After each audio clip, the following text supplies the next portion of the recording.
તો આજે છે ને આપણે કોઈ વ્યક્તિ વિશે વાત નથી કરવાના, પણ એક આઈડિયા, એક વિચાર વિશે વાત કરીશું. એક એવી મેથડ જે ફક્ત 15 સેકન્ડમાં તમને મોટિવેટ કરવાનો દાવો કરે છે. ચાલો આ મસ્ક મેથડની સિનેમેટિક બ્લુપ્રિન્ટને જરા ઊંડાણથી સમજીએ. ચાલો શરૂઆત જ આ ધમાકેદાર વિચારથી કરીએ. જુઓ, આ ખાલી એક કોટ નથી, પણ આખી ફિલોસોફીનો પાયો છે. એ આપણને આપણી જાતે બાંધેલી માનસિક મર્યાદાઓને ઉડંગી જવા માટે ચેલેન્જ કરે છે. તો આપણે એ કરી શું રહ્યા છીએ?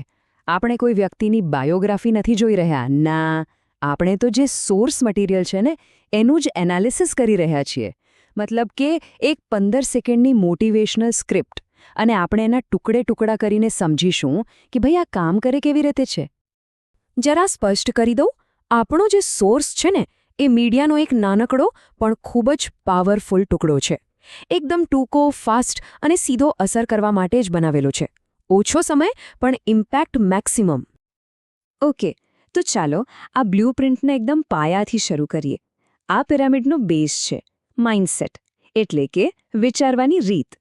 આ સેક્શનમાં આપણે એ બે સિદ્ધાંત જોઈશું જે આપણી આંતરિક દુનિયાને, આપણા વિચારોને આકાર આપે છે.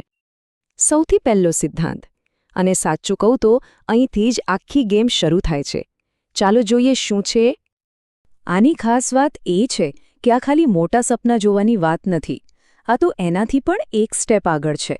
એ આપણને કહે છે કે આપણી કલ્પનાની જે દિવાલો છે એને તોડી નાખો. જે વસ્તુ આજે અશક્ય લાગે છે એના વિશે વિચારવાની હિંમત કરો. અને આ જ આખી મેથડનો સ્ટાર્ટિંગ પોઈન્ટ છે. અને હવે માઇન્ડસેટનો બીજો પાયો. હા, ઓરિજિનલ સ્ક્રિપ્ટમાં આ ચોથા નંબરે છે, પણ એ થીમ પ્રમાણે પહેલા સિદ્ધાંત સાથે એકદમ ફિટ બેસે છે. કારણ કે આ પણ વિચારવાની રીત વિશે જ છે. જુઓ, મોટું વિચારવું બરાબર છે, પણ એ મોટા વિચારોને હકીકતમાં બદલવા માટે જ્ઞાનનું ફ્યુલ તો જોઈએ ને. દરરોજ શીખવાની આદત એ જ એ ફ્યુલ છે. એ મોટા સપનાઓને જમીન પર ઉતારવા માટે દિશા અને તાકાત આપે છે. ચલો હવે નેક્સ્ટ લેવલ પર જઈએ. જો માઇન્ડસેટ એ ગાડીનો પાયો છે, તો કાર્યો એટલે કે એક્શન્સ એ એનું એન્જિન છે, જે આખી ગાડીને આગળ વધારે છે. અહીં આપણે વિચારોને કામમાં ફેરવવાની વાત કરીશું. તો આ એન્જિનના બે મેઇન પાર્ટ્સ છે. પહેલો છે ટકી રહેવાની ક્ષમતા અને બીજું છે સખત મહેનત. આ બંને સિદ્ધાંતો એકદમ એક્શન ઓરિએન્ટેડ છે. અને જ્યારે આ બંને સાથે મળે ને ત્યારે એક એવી તાકાત બને છે જેને રોકવી મુશ્કેલ છે. સોર્સ મટીરિયલનો બીજો પાર્ટ કહે છે ક્યારે હાર ન માનો. નિષ્ફળતા સફળતા બનાવે છે. અહીં નિષ્ફળતાને અંત તરીકે નથી જોવામાં આવતી, પણ સફળતાની રેસિપીનો એક જરૂરી મસાલો ગણવામાં આવે છે. આમ વિચારવાની રીત જ આખી ગેમ બદલી નાખે છે. ત્રીજો પાર્ટ એકદમ સીધો અને સટ છે. કોઈ ગોળ વાત નહીં, બસ સખત અથાક મહેનત. આ સ્ક્રિપ્ટ એવું કહેવા માંગે છે કે ટેલેન્ટ કે લક કરતાં પણ વધારે જો કોઈ વસ્તુ આગળ લઈ જશે તો એ છે તમારી મહેનત. તો આપણે પાયો જોયો, એન્જિન જોયું. હવે વારો છે પિરામિડના ટોચનો, શિખરનો.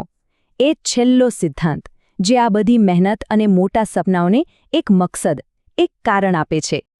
તો અત્યાર સુધી આપણે 4 સિદ્ધાંતો જોયા.